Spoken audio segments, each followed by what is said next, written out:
Okay, I'm Alex from PHP Academy, and this is a video tutorial created for the new Boston.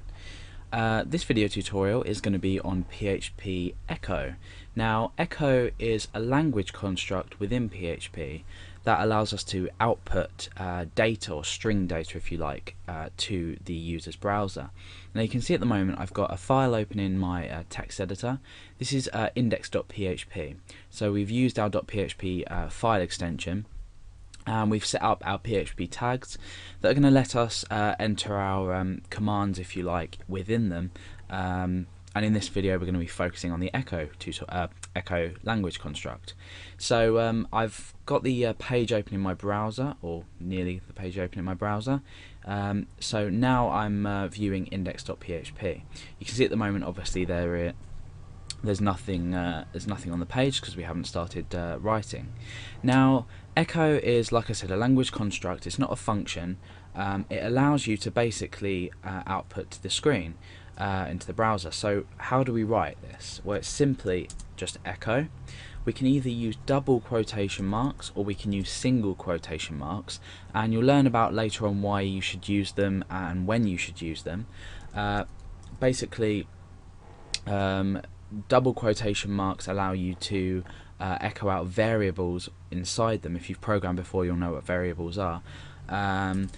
However, single quotation marks will only let you echo variables if you append them, and we append with a full stop. But obviously this tutorial is on Echo, so we're not going to go too much into detail. Remember your line terminator at the end. You need a semicolon at the end of your line, otherwise we're going to run into some errors. In fact, what we'll do is we'll show that without that so we can see what the error is like in the browser. So I just want to say hello world. If I refresh this in my browser, you're going to see that we're going to well, actually we haven't got an error, and the reason for this is that we don't have any other lines in the program. But let's, for example, create a new line here, and let's just say hello. Oh, hello again. And let's refresh, and you can see that we've got a parse error. Now it says we're expecting either a comma or a semicolon on the end of line 3. So line 3 is here. The reason for this is it's expecting it just before this E. So just before this E is in fact the end of this line.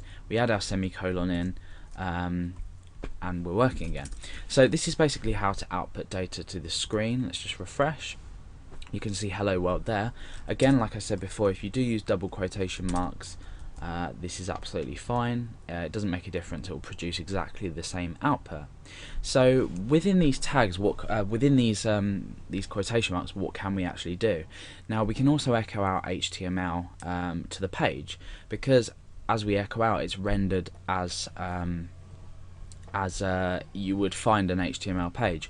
If we put things like strong tags, for example, around this, you can see that when we refresh, it's taken that into account, and we've made this text now bold. You could potentially create a whole HTML document inside an Echo, inside a language construct, Echo language construct, inside these speech marks, if you like. However, we tend not to do this. We tend to just echo out what we need.